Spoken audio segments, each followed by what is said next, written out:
Magandang araw sa iyo, Tito Makoy. Silyo ang gagamitin kong pangalan. Single, available ngunit hindi naghahabol, Tito Makoy. Alam niyo po yung ilang kwento ng magpipinsan na binasa mo, lahat sila paborito ko kasi nakaka-relate ako sa mga kwento nila. Ganoon din kasi ang aking kwento ng pag-ibig, Tito Makoy.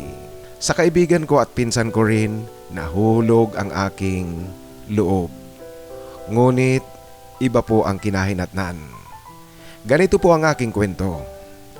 Ako at si Kuya Tonyo, pareho bunso sa magkakapatid. Matanda sa akin ng mahigit 2 taon itong si Kuya Tonyo. Palibhasa, bunso si Kuya Tonyo sa kailang magkakapatid, kagaya ng mga karaniwang bata. Noong maliit pa siya, aliw na aliw raw ito pag nakakakita ng bata. Kaya noong isilang ako, lagi siyang nakatambay sa bahay namin kasi palagi itong nasa tabi ko. Ang tatay nga pala namin, Tito Makoy, mag-first cousin sa father sides, kaya pareho ang apelyido namin. Ayon sa kwento ng mga magulang ko at mga kapatid, maging ang mga magulang ni Kuya Tonyo, noong bago akong isilang, kapag tulog daw ako sa kuna tuwing magigising, maingat akong tinatapik-tapik ng mamunting palad ni Kuya Tonyo. Ito'y upang bumalik ako sa aking pagtulog. At kung nasa duya naman ako, marahan niya itong itinutulak upang makatulog muli ako. Natutuwa naman ang kanyang mga magulang kasi hindi ito nagpapasaway sa kanila. Alam niyo na po, Tito Makoy, ang pagpapasaway ng isang inosenteng musmos na bata. Ang pagbabantay sa akin ni Kuya Tonyo noong sanggol pa lang ako, yan ang kanyang gawain araw-araw at hanggang sa lumalaki kaming dalawa, Tito Makoy. Tila yata talagang si Kuya Tonyo ang aking big brother. Magkalaro kami, magpinsan at magkaibigan. Ang totoo nga niyan, Tito Makoy, mas malapit ako sa kanya kaysa sa mga kapatid kong panganay sa akin. Mula elementary hanggang high school, palagi kaming magkasabay na pumapasok at magkasabay rin sa pag-uwi. Sa public school kami pumasok kaya palagi lang, Tito Makoy, na naglalakad mula bahay hanggang sa eskwela at pauwi.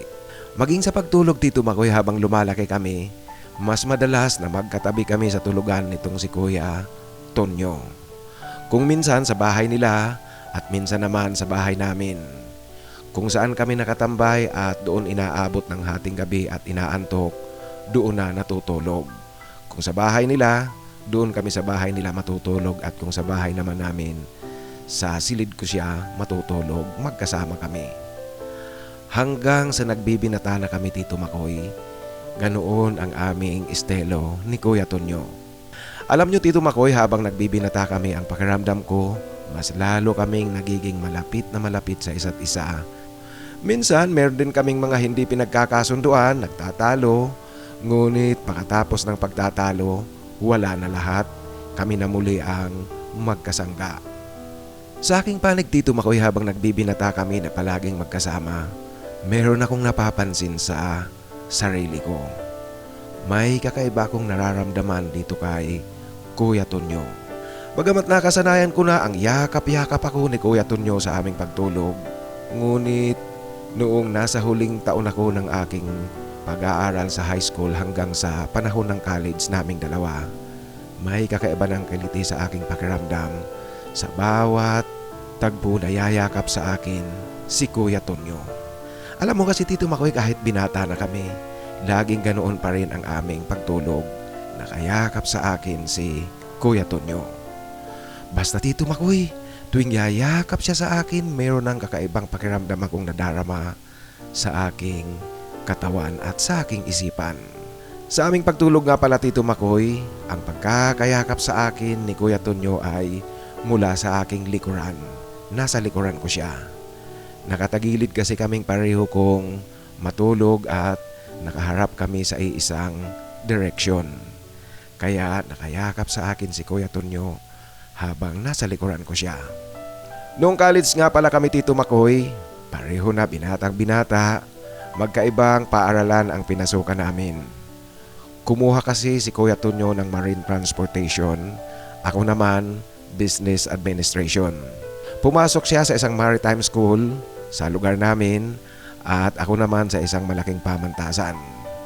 Subalit ang paghihiwalay namin ng paaralan, hindi ito naging dahilan upang matigil kami sa aming normal na samahan, lalong-lalo na ang aming estilo pagdating sa pagtulog sa gabi. Bagamat hindi gabi-gabi na magkatabi kami sa pagtulog, ngunit Tito Makoy, mas madalas talaga na magkatabi kaming dalawa ni Kuya Tonyo. Sa aming paghiga sa tulugan, kahit na nagkikwento-kwentuhan pa rin kami habang nagpapaantok, alam mo Tito Makoy, sa aking pakiramdam, pinananabikan ko na talaga ang pagyakap sa akin ni Kuya Tonyo.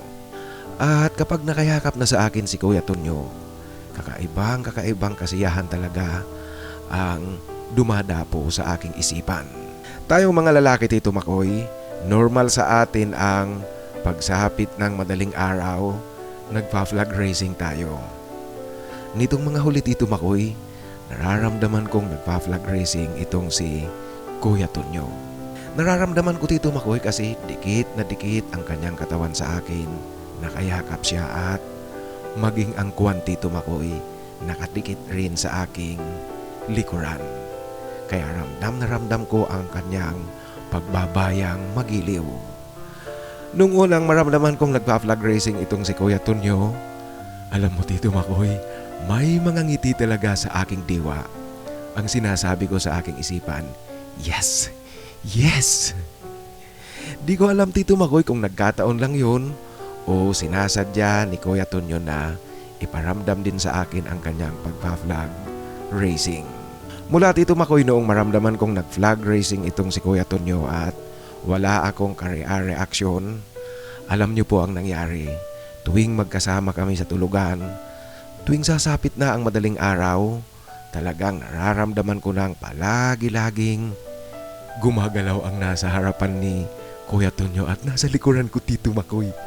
Alam niyo po, malaki rin at matatag. Matatag na matatag Tito Makoy. Worry ko kung sasabitan mo siya ng 1 kilong asukal, hindi ito yuyuko. Alam niyo po, tuwing nagpa-flag racing itong si Kuya Tonyo, minsan parang gusto ko nang bihagin ang flagpole Tito Makoy at hawakan upang tuluyang itayo ang flagpole. At sa paghawak kong iyon sa flagpole Tito Makoy, naisip ko rin na sabayan ko ng halik si Kuya Tonyo.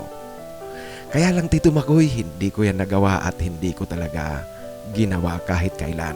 Malay kasi natin Tito Makoy, baka yung pagpa-flag racing ni Kuya Tonyo, wala siyang pakialam kung maramdaman ko man ito dahil sa tiwalang-tiwala siya sa akin, magkaibigan kami at magkasangga, hindi ko pagtatakhan ito.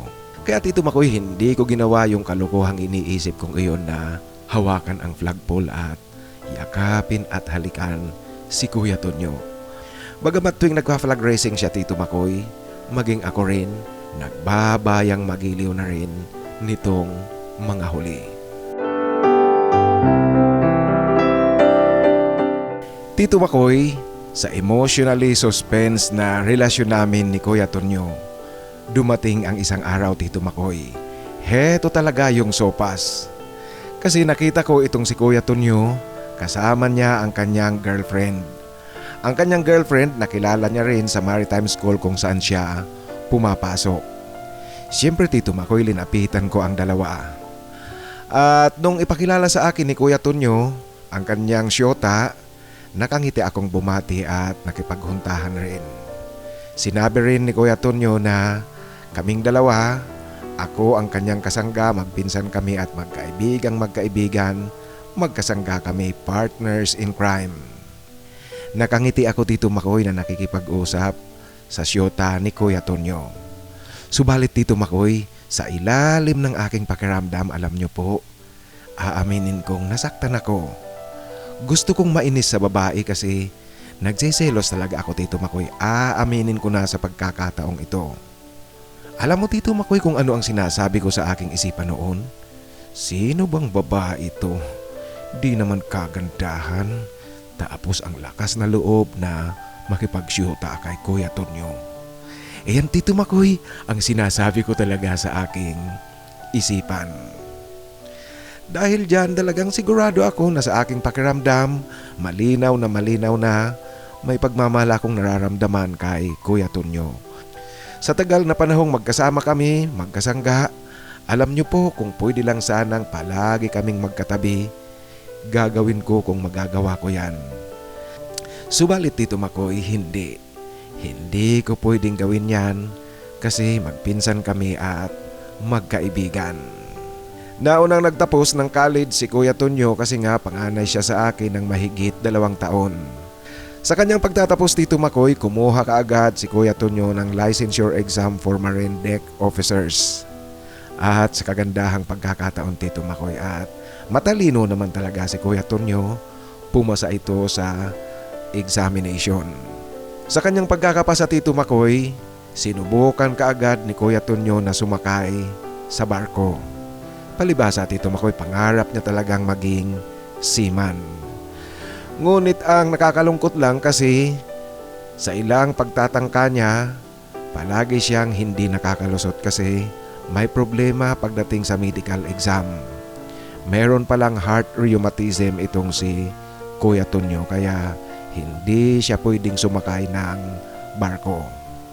Nalungkot ng husto si Kuya Tonyo Tito Makoy sa pangyayaring ito dahil hindi niya matutupad ang kanyang pangarap. At maging ako nga Tito Makoy, nasaktan din at nalungkot kasi alam nyo na po, kasangga ko si Kuya Tonyo, mahal ko ito, pinsan ko at ang aking nararamdaman Tito Makoy, ibang klaseng pagmamahal. Ang ginawa na lang ni Kuya Tonyo ay pumasok siya sa sangay ng gobyerno at maswerte namang naging permanenteng empleyado kaagad kasi meron siyang eligibility.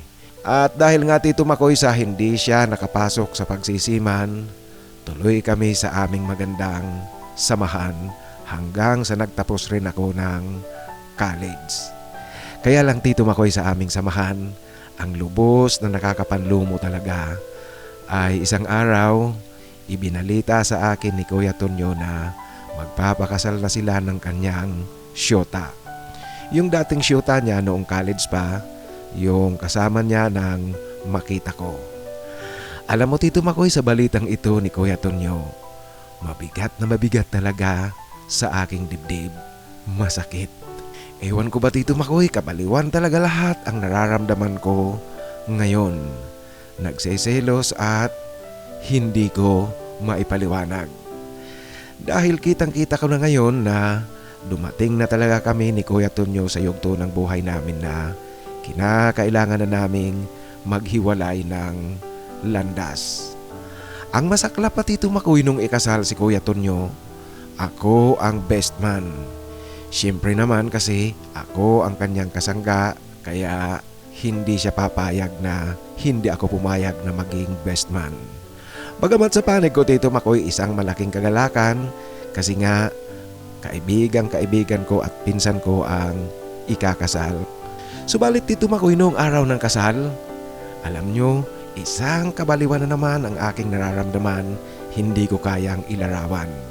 Masaya, natutuwa para kay Kuya Tonyo, ngunit hindi Tito Makoy, hindi ako masaya noong araw ng kasal. Habang nasa seremonya Tito Makoy, alam nyo po, patuloy akong nagtatanong sa aking sarili kung bakit ba dumating ako sa ganitong pakiramdam? Bakit umusbong ang damdamin ko kay Kuya Tonyo? Sa kabila ng magkaibigan kami at magpinsan. Maging noong nasa resepsyon na, alam nyo po, sa resepsyon merong mga kakatuwang palaro lalong-lalo na sa mga abay. Ako Tito Makoy, wala akong ganang sumali sa mga laro-larong iyon ngunit kinakailangan talaga kaya ang ginagawa ko noon, tumatayo lang ako, pumapagitna ngunit hindi ako naglalaro. Ang nakakainis pa Tito Makoy kasi yung maid of honor ng nobya, nirerito nila sa akin. Ngunit Tito Makoy, hindi ko ito binibigyan ng pansin kasi hindi kagandahan yung maid of honor. Wala ako sa kondisyon noong nasa reception na. Kasi Tito Makoy, ang kanilang pagpapakasal, siyempre hindi na mangyayari yung kaming dalawa ni Kuya Tonyo ang magkatabi sa tulugan. Meron siyang yayakapin, iba na ang yakap-yakap ni Kuya Tonyo, hindi na ako. Ito ang mga nagdudulot sa akin ng kalungkutan. Subalit Tito Makoy, wala tayong magagawa, talagang darating sa ganitong sitwasyon, kaya makalipas ang ilang araw, tinanggap ko ng buo ang sitwasyon. Alam naman natin Tito Makoy na ang sabi nga niyan, ang tunay na pagmamahal, minsan kinakailangan mo talagang magparaya. Kaya sa kabila ng kalungkutang aking nararamdaman, masayang masaya na rin ako kasi lumagay na sa tahimik ang kaibigan ko, si Kuya Tonyo na mahal ko rin. Alang-alang sa aming samahan Tito Makoy, hinangad ko na lang na maging masaya ang kanilang pagsasama at magkaroon sila ng masayang pamilya. Sa akin namang paghahanap ng trabaho Tito Makoy, maswerte akong nakapasok sa Comelec, hindi bilang isang registrar. Yung isang ordinaryong empleyado lang at na-assign ako sa ibang bayan, sa ibang lalawigan. Ang pagkakadestino ko sa ibang bayan Tito Makoy, sa ibang lalawigan, ito ang naging daan upang unti-unting lumayo na ako sa buhay ni Kuya Tonyo. Bagamat hindi nagbabago ang aming pagiging magkasangga, ngunit yung emotional attachment ko Tito Makoy, maganda ang sitwasyon na ito kasi unti-unti mailalayo ko na ang aking pakiramdam kay Kuya Tonyo. At noong binyagan ang kailang panganay na anak, heto na naman tayo Tito Makoy. Kasi ninong ako siyempre sa panganay na anak ni Kuya Tonyo. Ayon kay Kuya Tonyo, hindi pwedeng hindi ako maging ninong kasi ako nga ang kanyang tunay na kasangga mula pagkabata hanggang sa nag-asawa siya. Ang binyagan ay ginawa araw ng Biyernes, umuwi ako kaya nag-leave ako ng isang araw sa trabaho. At noong sumunod na araw, araw ng Sabado, muli kaming nag-jamming ni Kuya Tonyo.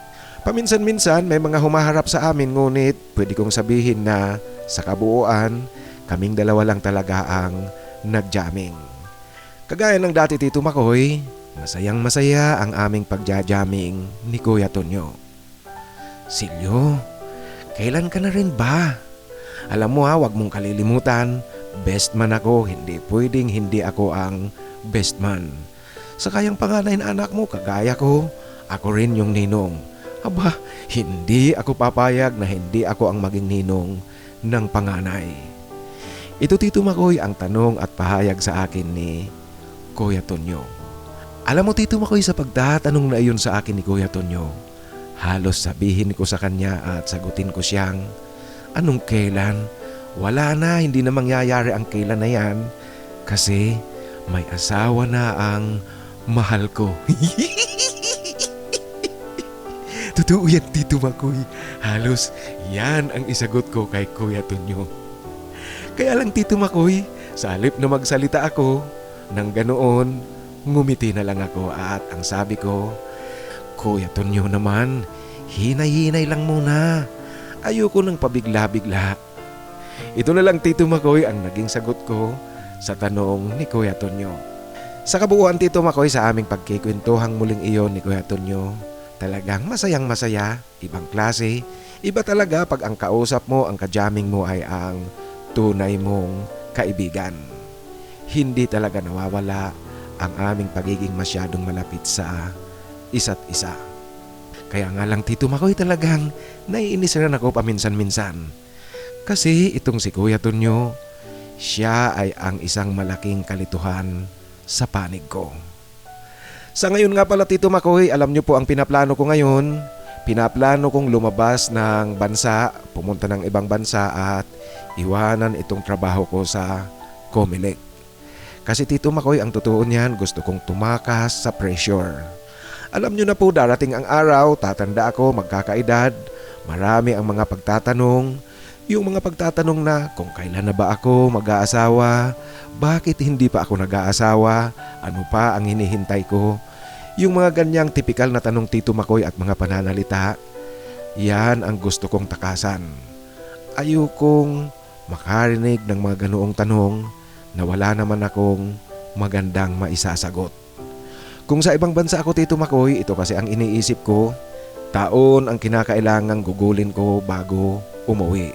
Saka sa ibang bansa, wala ang mga ganyang tanong-tanong na ayokong sagutin kasi nga wala akong matinong maisasagot sa kanila. Alam mo, Tito Makoy, totoo talaga na mahirap ang umibig ka sa isang taong hindi mo pwedeng ibigin. Mahirap umibig sa isang pinsan, mahirap umibig sa isang kaibigan, mahirap itago ang pagkatao, mahirap umibig talaga sa hindi pwedeng ibigin. Alam mo, Tito Makoy, nung napakinggan ko ang kwento ni Tupi at Ele, ang sinabi ko sa aking sarili noon, sana nga lang ganyan din kami nagtapos ni Kuya Tonyo. Subalit, Tito Makoy, alam nyo na po, tayo ang bawat isa sa atin may kanya-kanyang kapalaran, may kanya-kanyang destinasyon tayo. Iba ang destinasyon namin ni Kuya Tonyo. Hindi kagaya ng destination ni Tupi at Eli. Hanggang dito na lang po, Tito Makoy, ang aking simpleng kwento. Sana po mapili nyo at basahin, ibahagi dito sa iyong channel.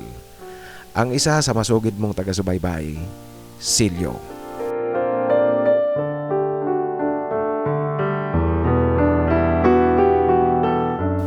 Maraming salamat, Silyo, sa pagbabahagi mo ng iyong kwento. Alam mo, habang binabasa ko itong sulat mo, yung yung initial na pagbasa ko pa lang dito sa email mo sa akin itong kwento mo, natawa talaga ako doon sa bahagi na nirerito sa'yo yung maid of honor, ngunit hindi mo pinapansin kasi hindi ka nagagandahan.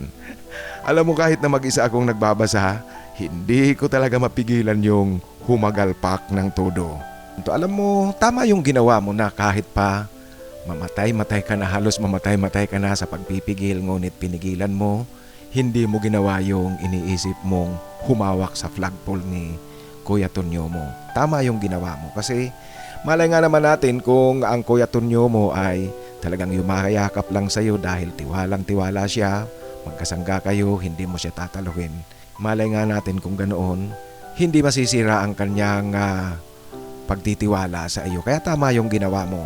At kung sakali man na dumating ka sa punto ng buhay mo na magdesisyon ka, lumantad, magkaroon ka ng forever, yung karelasyon na lalaki rin, siyempre malalaman at malalaman niya ni Kuya Tonyo mo, magugulat siya at magtatanong sa iyo kung ano ang nangyari. Pwede mong gawin yung naging sagot ni Martin kay Wendell. Kung natatandaan nyo, mga kaibigan, yung kwento natin, nung i-upload ko, ang title ay Kwento ng Pag-ibig ni Martin at ang Pakialamirang Tiyahin. Tatlo silang magkakaibigan. Ang magkaibigan talaga, original, si Wendell at si Martin. Ngunit itong si Wendell, pinakilala niya kay Martin si Primo at eventually, ang nagkaroon ng romantikong relasyon sina Martin at Primo. Nang malaman ni Wendell, gulat na gulat siya, nagtataka at nagtatanong. Kasi itong si Wendell palagi rin niyang niyayakap si Martin, ngunit walang nangyari sa kanila. Yung sagot baga ni Martin, hindi niya trip. Although pabiro lang, ngunit maganda yung naging sagot niya kasi nga wala naman talaga siyang naramdamang romantikong pagmamahal kay Wendell. Ngayon, sa panig mo, Silyo, kung sakaling dumating man sa punto na magkaroon ka ng relasyon na lalaki rin, siyempre malalaman at malalaman ni Kuya Tonyo mo, magtatanong yan siya sa'yo, pwede mong sabihin na ganoon din yung kagaya ng sagot ni Martin kay Wendell. Tama na rin yan yung iniisip mong lumayo upang kahit papaano mapaghilom mo ang sugat ng iyong pakiramdam. Siya nga pala, saan mo planong pumunta? Ngayon, Primo, kung ang paglabas mo ng bansa ay plano mo ring maghanap ng forever na lalaki rin upang makalimutan mo ang romantikong damdaming nararamdaman mo kay Kuya Tonyo mo, saang bansa ba ang pinaplano mong puntahan? Maigi siguro, mga kaibigan, tanungin nga natin ang ating mga kapatid kung anong bansa ang kanilang maimumungkahi na pwede mong puntahan at siguradong magkakaroon ka ng forever mo.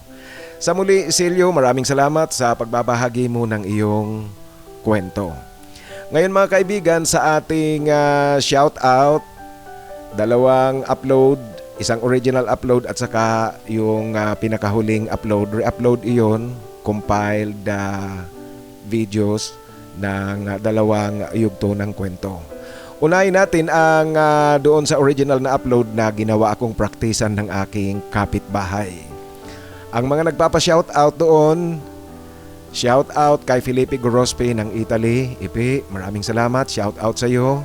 Ganoon din ang ating kapatid na si Teddy Arasola ng Salim Al-Yami Company sa Al-Kubar at Dammam, Saudi Arabia. For the first time, nagpapa-shoutout sa atin ang ating kapatid na si Minnie Cruz.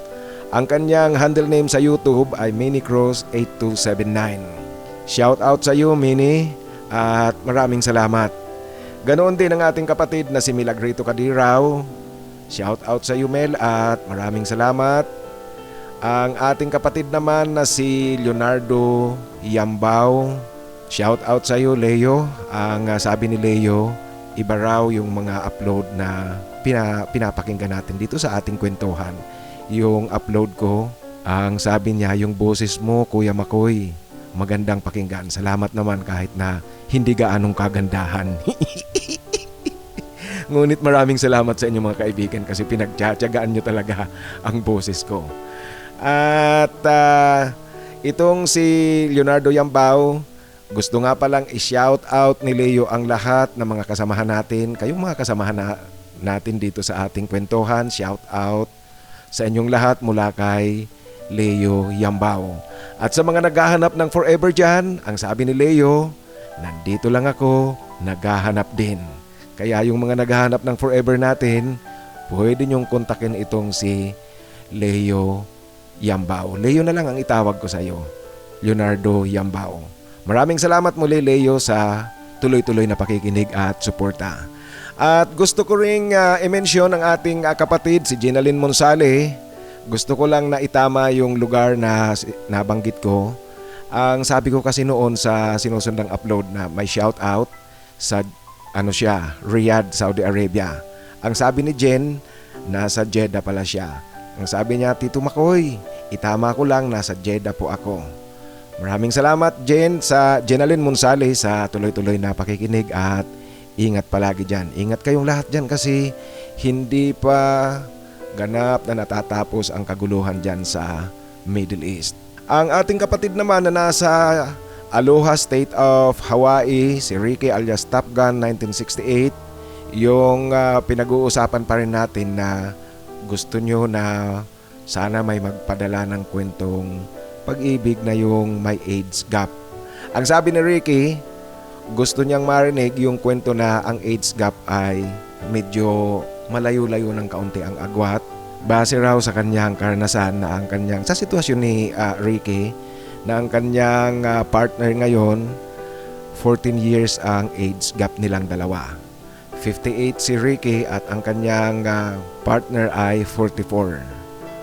Alam mo, Ricky, yung age gap nyo, yung ganyang edad, 58 at 44, hindi yan gaanong malayo kasi yung edad na 44, matured na yan. At saka 54 against 58, hindi gaanong malayo yan. Although sabihin natin 14 years, ngunit ang 14 years, kumbaga sa taon, yung tinatawag nating relasyon, ano lang yan, December, October na relationship. Yung medyo talaga nakaka-intriga yung May-December affair. Yan. Ito nga palang si Ricky, batiin natin kasi sa age gap nilang 14 years, 25 years na pala silang magkasama ng kanyang partner. Nakakatuwa at masayang-masaya kaming malaman yan na 25 years na pala kayong dalawa. Sa muli, Ricky alias Top Gun 1968 ng Aloha State of Hawaii, salamat at shout out sa iyo. At shout out din sa ating kapatid na nasa San Jose, California, USA, si Reynaldo Bautista. Ang kanyang handle name, Reynaldo Bautista. First time niyang mag-comment at ayon sa kanya, shout out din sa inyong lahat dyan watching from San Jose, California, USA. This is Juan. Maraming salamat, Juan. Ano bang gusto mong itawag ko sa iyo? Juan or Reynaldo or Ray? Ngayon, tatawagin kita sa iyong handle name na Reynaldo Bautista. Maraming salamat Reynaldo Bautista sa pakikinig at sa pakikisama dito sa ating kwentuhan. Ngayon sa nagpapa-shoutout naman sa mga nagsulat naman ng pagpapa-shoutout doon sa sinusundang upload nito yung ng mayor na si Papa sa kabit na nakisama. Marami sa ating mga kapatid ang nagtatanong kung re-upload. Tama po kayo, re-upload yan at nakalagay nga sa title, sa description title, compiled tapos / full story. Ibig sabihin yan, yung dalawang yugto pinagsama ko sa isang upload kasi itong kwentong ito na ng mayor na si Papa sa kabit na nakisama may dalawang bahagi yan. Yung unang bahagi ay yung nanalo ang Papa ni Janina bilang mayor at yung pangalawa yung ikasal si Janina na hiwalay na sa kalaguyo ang kanyang ama. Tapos ang pinakang istorya talaga doon sa kasal ni Janina. It's a puwera although nasa reception at nasa simbahan ng kanilang ama, ngunit hindi ito kasama sa seremonya. Kaya tama kayo, re-upload dyan. Si Seb Pabo nagtatanong kung re-upload po ba ito Tito Makoy. Tama ka dyan Seb Pabo. At shout out na rin sa iyo si Berino Pabo ng Santiago, Isabela. Kakaunti lang ang nagsulat ng comment doon sa upload na yon, kaya basahin ko na lang, i-shout out ko silang lahat. Carlos Jose, CJ, shout out sa iyo at maraming salamat. Ganoon din kay Bear for Love at shout out din sa ating kapatid na si Joffer ng South Korea. At shout out din kay Bonggo. Ang sabi ni Bonggo, "Hi po Tito Makoy, kumusta ikaw?" Okay lang ako Bong at salamat sa tuloy-tuloy na pakikinig. Sa muli, shout out sa iyo Bonggo at maraming salamat sa tuloy-tuloy na pakikinig.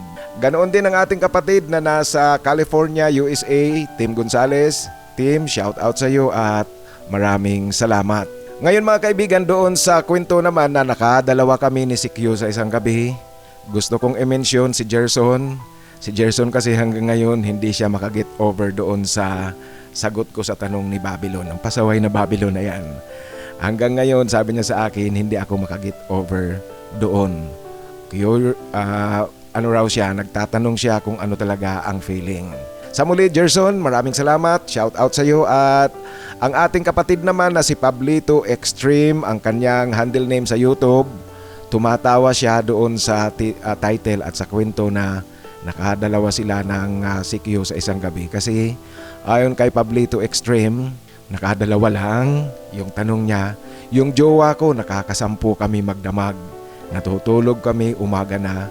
Syrian pala ang kanyang jowa noon. Pambihira naman, masyadong malakas ang boyfriend mo. Sa muli Pablito Extreme, shout out sa iyo at maraming salamat.